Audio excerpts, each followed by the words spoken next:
Eat as much as you want, okay? There's plenty. It's real good, thank you. You can rest here tonight. Don't worry about anything. Just don't let my mom know, alright? I won't. Promise. What did you just say? You actually invited a homeless guy over for dinner. Man, I just found $100 bill for me. And I felt too awkward not to invite him in. Want to know how to make the same prank/spoof photos shown in the video?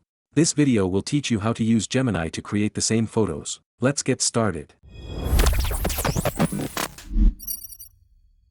Use Google to search for the tool Gemini.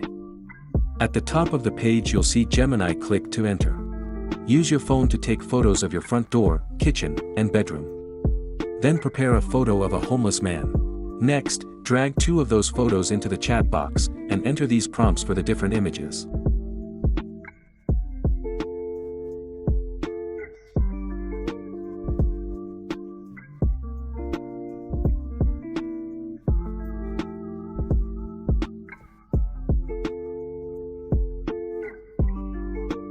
Additionally, you can use images with a white background for better generation results. Select one image and use Pixpretty online to remove the background for free.